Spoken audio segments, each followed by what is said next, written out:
അവയവദാനത്തിൽ പുതുചരിത്രം കുറിച്ച കുഞ്ഞാലിന് വിട നൽകാനൊരുങ്ങുകയാണ് കേരളം. ഇന്ന് വൈകിട്ട് 4 മണിയോടുകൂടിയായിരിക്കും പത്തനംതിട്ട നെടുങ്കടപ്പള്ളിയിൽ സംസ്കാരം നടക്കുക. ഔദ്യോഗിക ബഹുമതികളോടെയായിരിക്കും സംസ്കാരം. അപ്പോൾ വീട്ടിലെ പൊതുദർശനം നടപടികളൊക്കെ ആരംഭിക്കാൻ പോവുകയാണ്.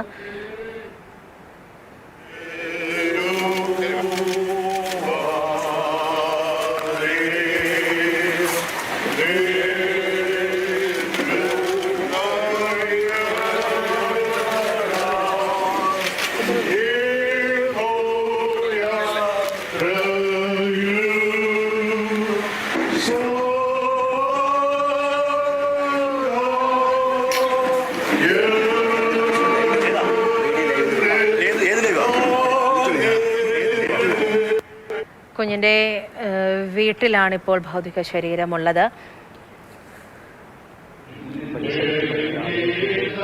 കുഞ്ഞാലിനെ അവസാനമായിട്ട് ഒരു നോക്ക് കാണാൻ വേണ്ടിയിട്ട് നിരവധി ആളുകളാണ് ഇപ്പോൾ മല്ലപ്പള്ളിയിലെ വീട്ടിലേക്കും എത്തുന്നത്. വൈകിട്ട് 4 മണിയോട് കൂടിയായിരിക്കും സംസ്കാര ചടങ്ങുകൾ നടക്കുക. ഔദ്യോഗിക ബഹുമതികളോട് കൂടിയായിരിക്കും കുഞ്ഞാലിന് വിട നൽകുന്നത്. രഘുനാഥ് നാരായണൻ ചേരുന്നുണ്ട്. രഘു, വീട്ടിലേക്ക് എത്തിച്ചു അല്ലേ?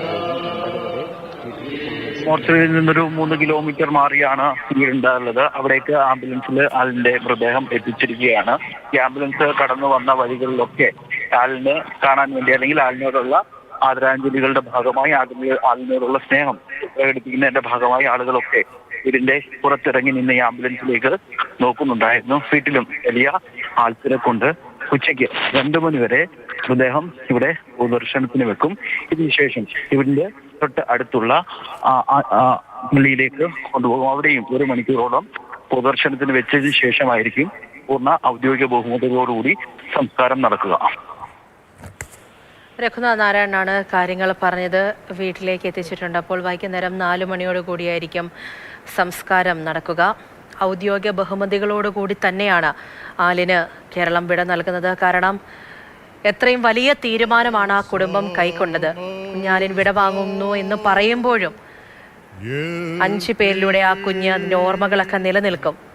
നമ്മൾ മലയാളികളുടെ ഓരോരുത്തരുടെയും മനസ്സിൽ തിങ്ങി നിൽക്കുന്ന ഒരു പേരായിരിക്കും ആലിൻ ഷെറിൻ എബ്രഹാം എന്നുള്ളത്. കാരണം ആ മഹത്തായ അവയവദാനം, ആ വലിയ ദൗത്യം നമ്മൾ ഓരോരുത്തരും അതിനോടൊപ്പം തന്നെ ചേർന്നതാണ്. കൊച്ചിയിൽ നിന്നും തിരുവനന്തപുരം വരെയുള്ള യാത്ര, അത് നമുക്ക് മറക്കാനാകാത്ത ഒരു അധ്യായമായി മാറുകയായിരുന്നു.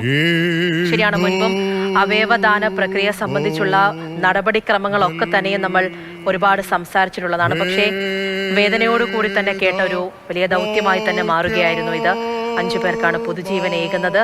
തിരുവനന്തപുരത്തെ 3 ആശുപത്രികളിലേക്കാണ്, അതും വളരെ കുഞ്ഞായിട്ടുള്ള കുട്ടികളാണ് അവയവങ്ങൾ സ്വീകരിച്ചത്. അങ്ങനെ ഏറ്റവും പ്രായം കുറഞ്ഞ അവയവദാതാവായി മാറുകയായിരുന്നു ആലിൻ ഷെറിൻ എബ്രഹാം. തീവ്രമായ വേദനയ്ക്കിടയിലും ആ കുടുംബം സ്വീകരിച്ച ആ തീരുമാനം അത് മഹത്തരമാണ്. ബഹുമാനിക്കുന്നു ഓരോരുത്തരും. അങ്ങനെ കുഞ്ഞാലിന് വിട നൽകുകയാണ്. ആലിൻ്റെ വീട്ടിലെ ദൃശ്യങ്ങളാണ് ഇപ്പോൾ ഈ കാണുന്നത്. വൈകുന്നേരം ഔദ്യോഗിക ബഹുമതികളോടെയായിരിക്കും സംസ്കാരം നടക്കുക. കൊച്ചിയിലെ അമൃത ആശുപത്രിയിൽ നിന്നും ബന്ധുക്കൾക്ക് മൃതദേഹം കൈമാറിയപ്പോഴും ആ സമയത്തും അവിടെ ബഹുമതികളൊക്കെ ഉണ്ടായിരുന്നു. കാരണം വലിയൊരു തീരുമാനം തന്നെയാണ് കൈക്കൊണ്ടത്. അതിനോടൊപ്പം തന്നെ കേരളം മനസ്സുകൊണ്ട് നിറഞ്ഞു നിൽക്കുന്നുണ്ടായിരുന്നു. കൊച്ചി മുതൽ തിരുവനന്തപുരം വരെ 3 മണിക്കൂർ 17 മിനിറ്റ് എടുത്ത ആ യാത്രയിൽ വഴിയിലുടനീളം ഒരു തടസ്സങ്ങളും ഉണ്ടാകാതെ തന്നെ പോലീസ് ഉദ്യോഗസ്ഥരാണ് എങ്കിലും അത് കടന്നു പോകുന്ന വഴിയിലെ ആ പ്രദേശത്തുള്ളവരാണ് എങ്കിൽ പോലും ഒരു തടസ്സവും ഇല്ലാതെ തന്നെ കൃത്യമായ സജ്ജീകരണങ്ങളെല്ലാം തന്നെ ഒരുക്കുന്ന കാഴ്ച കണ്ടതാണ് നമ്മൾ. അവന്റെ വചനത്തിൽ ഞാൻ പ്രത്യാശ വെച്ചിരിക്കുന്നു. ഉഷസ്സിനായി കാത്തിരിക്കുന്നവരേക്കാൾ എന്റെ ഉള്ളം യഹോവയ്ക്കായി കാത്തിരിക്കുന്നു. ഇസ്രായേലേ, യഹോവയിൽ പ്രത്യാശ വെച്ചുകൊള്ളുക. യഹോവയ്ക്ക് കൃപയും അവന്റെ പക്കൽ ധാരാളം വീണ്ടെടുപ്പുമുണ്ട്. അവൻ ഇസ്രായേലിനെ അവന്റെ അകൃത്യങ്ങളിൽ നിന്നൊക്കെയും വീണ്ടെടുക്കും. പിതാവിനും പുത്രനും പരിശുദ്ധാത്മാവിനും മഹത്വം ഉണ്ടാകട്ടെ. സകലാശ്വാസത്തിന്റെയും ദാതാവായി നാൾതോറും ഞങ്ങളുടെ ജീവിതപാതയിൽ പരിപാലിക്കുന്ന ആ ദൈവമായിട്ടപ്പെട്ട സ്വർഗ്ഗസ്ഥ പിതാവേ, അവിടുത്തെ സന്നിധിയിലേക്ക് നോക്കുവാൻ ഈ പ്രഭാതം ഞങ്ങളെ അനുവദിക്കുന്നു. ഞങ്ങളുടെ ജീവിതത്തെക്കുറിച്ച് കരുതലുള്ള കർത്താവായ സ്തോത്രം. ഈ ഭൂമിയിലെ ജനിപ്പാനുള്ള സാവകാശങ്ങളെ ഞങ്ങൾക്ക് നൽകുന്നു. കർത്താവെ, ഇവിടുത്തെ സന്നിധിയിലേക്ക് ഞങ്ങളെ മടക്കി ഓടിക്കുവാൻ അധികാരമുള്ള കർത്താവായ സ്തോത്രം. പ്രിയ അലിയന്മാരുടെ ജീവിതത്തിനായിട്ട് സ്തോത്രം. ദേവി പ്രിയ കുഞ്ഞിനെ കൊടുത്തതായ ഈ 9 മാസക്കാലം ദൈവിക മഹത്വത്തിന് പരിപാലിക്കപ്പെടുവാൻ അവിടുന്ന് സഹായിച്ചു. കർത്താവേ, അരുണിനായിട്ട് സ്തോത്രം, ഷെറിനായിട്ട് സ്തോത്രം. കർത്താവേ, നിന്റെ മക്കൾക്ക് പൈതലിനെ അവിടുന്ന് ദാനം ചെയ്യും. ഞങ്ങളുടെ ചിന്തകളോ നിരൂപണങ്ങൾക്കോ ഉപരിയായി ദൈവത്തിന്റെ ഹിതം ഞങ്ങളുടെ ജീവിതത്തിൽ നിറവേറ്റും. കർത്താവേ, പൂർണ്ണ സമർപ്പണത്തോടെ ഞങ്ങളെ സമർപ്പിപ്പാൻ നീ അവിടെ ദൈവകൃപയിൽ നിന്റെ മക്കളുടെ കർത്താവേ, ഇവിടുത്തെ കൃപയ്ക്കായിട്ടും അനുഗ്രഹത്തിനുമായിട്ട് സ്തോത്രം ചെയ്യുന്നു. കർത്താവേ, ഞങ്ങളുടെ പൈതങ്ങൾ ഞങ്ങളുടെ മുൻപിൽ നിന്ന് മാറ്റപ്പെടുമ്പോൾ വേദനയെ സഖ്യമാകുമ്പോഴും കർത്താവേ, തിരുസന്നിധിയിലേക്ക് അവിടെ ചേർക്കപ്പെട്ടിരിക്കുന്നു എന്നുള്ള ബുദ്ധിമുട്ട് യാത്രയെ നീ സഹായിക്കണമേ എന്ന് പ്രാർത്ഥിക്കുന്നു. ഇരു ഭവനങ്ങളെയും പ്രിയപ്പെട്ടവരെയും ഓർത്ത് പ്രാർത്ഥിക്കുന്നു. ദൈവത്തിന്റെ മകൾക്ക് ദിവസിപ്പാനായിട്ട് ഈ ഭവനത്തെ നൽകി വളരുവാനും വളർത്തുവാനും കളിക്കുവാനും കർത്താവേ, മാതാപിതാക്കളെയും പ്രിയപ്പെട്ടവരെയും നീ അവിടെ അനുവദിച്ചതോർത്ത് സ്തോത്രം. ഞങ്ങളുടെ ചിന്തകൾക്കോ നിരൂപണങ്ങൾക്കോ ഉപരിയായിട്ട് അവിടെ ഞങ്ങളിൽ പ്രവർത്തിക്കുന്നതോർത്ത് സ്തോത്രം. കർത്താവേ, അവിടുത്തെ കൃപയിൽ നിന്റെ മകളെ നിന്റെ സന്നിധിയിലേക്ക് ചേർക്കും. കർത്താവേ, നിന്റെ മകളിലൂടെ ജീവിക്കുന്ന ജീവിതങ്ങൾക്കായിട്ട് സ്തോത്രം. അതിനായിട്ട് കർത്താവേ, ഈ ഭൂമിയിൽ അവൾക്ക് ജന്മം നൽകി പ്രിയമക്കളെ നീ ഒരുക്കി. പ്രാർത്ഥനാ ചടങ്ങുകൾ പുരോഗമിക്കുകയാണ്. ആലിൻ്റെ വീട്ടിലാണ്. അങ്ങനെ കുഞ്ഞാലിന് വിട നൽകാൻ ഒരുങ്ങുകയാണ്. രഘുനാഥ് നാരായണൻ ചേരുന്നുണ്ട്. രഘു, വീട്ടിലാണ്. ഹൃദയം തകർന്നിരിക്കുന്ന ആ കുടുംബത്തെ നമുക്കിപ്പോൾ കാണാം. അവരുടെ അധീരമായിട്ടുള്ള തീരുമാനവും അതോടൊപ്പം തന്നെ ഓർക്കുന്നുണ്ട്. ഞായറാഴ്ച ദിവസം കൂടിയാണ്. കുഞ്ഞാലൻ എന്നുള്ളത് കേരളത്തിലെ ഓരോ മനുഷ്യരുടെ മനസ്സിൽ പതിഞ്ഞൊരു പേരാണ്. ഒരുപാട് പേർ അവസാനമായി ഒരു നോക്ക് കാണാൻ വേണ്ടിയിട്ട് ആ വീട്ടിലേക്കും എത്തുന്നുണ്ടാകും.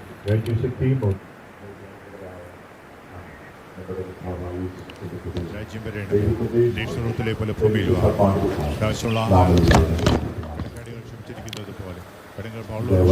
പൂജ, ധാരാളം ആളുകൾ ആലിനെ കാണാൻ വേണ്ടി ഇവിടെ കാത്തു നിൽക്കുന്നുണ്ടായിരുന്നു. മോർച്ചറിയിൽ നിന്ന് അല്പസമയം മുമ്പാണ് മൃതദേഹം ഇവിടെ വീട്ടിലേക്ക് കൊണ്ടുവന്നത്. ആലിൻ്റെ മൃതദേഹം വീടിന് ഉള്ളിലേക്ക് കൊണ്ടുപോയിരിക്കുകയാണ്. അവിടെ ബന്ധുക്കളും മറ്റും പ്രാർത്ഥന നടത്തിക്കൊണ്ടിരിക്കുകയാണ്.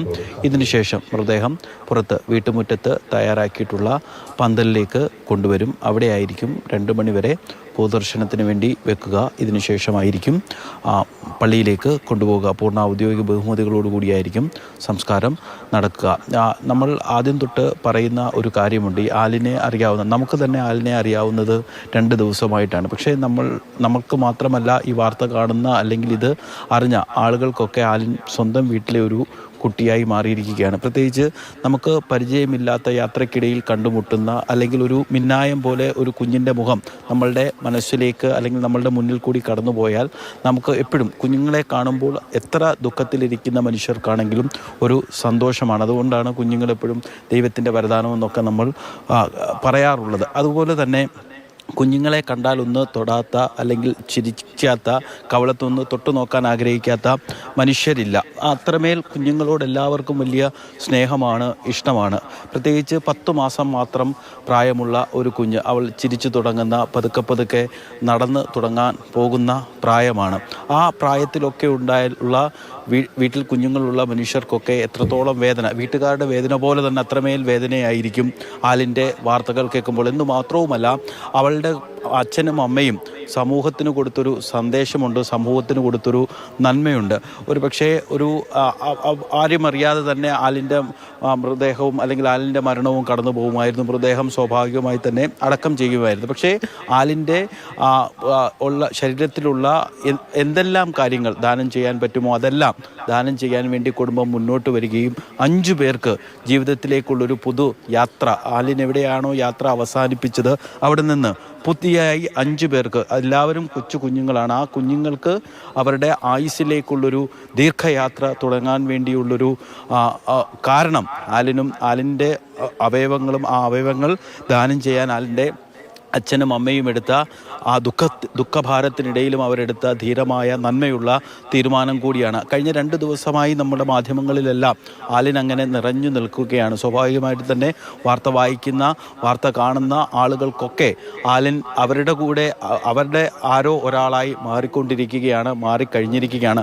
അതുകൊണ്ടുകൂടിയാണ് ഞായറാഴ്ചയായിട്ട് നമ്മൾ കണ്ടതാണ് ആ മോർച്ചറിയിൽ നിന്ന് മൃതദേഹം എടുക്കുന്ന സമയത്ത് 100 കണക്കിന് ആളുകളാണ് അവിടേക്ക് എത്തിയത്. ആലിൻ്റെ ബന്ധുക്കളും അടുപ്പക്കാരും പരിചയക്കാരും, ആലിൻ്റെ കുടുംബത്തിൻ്റെ അവർ മാത്രമല്ല, ആലിനെ അറിയാത്ത, ആലിനെ ഒരു തവണ പോലും കണ്ടിട്ടില്ലാത്ത, ആലിനുമായി ഒരു രീതിയിലും യാതൊരു വിധമായ പരിചയമോ അടുപ്പമോ ഒന്നുമില്ലാത്ത മനുഷ്യർ പോലും അവിടെ എത്തി കുഞ്ഞിന് ആദരാഞ്ജലി അർപ്പിച്ചു മടങ്ങുകയാണ്. കാരണം ഇത് വലിയൊരു മഹത്തരമായ സന്ദേശമാണ് ആലിൻ്റെ കുടുംബം മുന്നോട്ട് വെച്ചിരിക്കുന്നത്. കാരണം നേരത്തെ പറഞ്ഞതുപോലെ അവയവദാനവുമായി ബന്ധപ്പെട്ട് ചില ഒരു അവയവദാന ശസ്ത്രക്രിയകളൊക്കെ മുടങ്ങുന്ന, അത് അല്പം അവയവദാനം ചെയ്യാൻ ആളുകൾ മുന്നോട്ട് വരുന്നതൊക്കെ കുറഞ്ഞിരിക്കുന്ന ഒരു അവസ്ഥയിൽ കൂടിയായിരുന്നു നമ്മൾ കടന്നു പോയിക്കൊണ്ടിരിക്കുന്നത്. ആ ഘട്ടത്തിലാണ് 10 മാസം മാത്രം പ്രായമുള്ള തൻ്റെ കുഞ്ഞിൻ്റെ അവയവം ദാനം ചെയ്യാൻ അവർ മുന്നോട്ട് വരികയും അത് ആ ശസ്ത്രക്രിയ ഇപ്പോൾ 4 ശസ്ത്രക്രിയ പൂർത്തിയാക്കി അത് എല്ലാം നല്ല രീതിയിൽ അത് അവസാനിച്ചു എന്നുള്ളതാണ് നമുക്കിതുവരെ ലഭ്യമായിരിക്കുന്ന വിവരം. അതുകൊണ്ടുകൂടി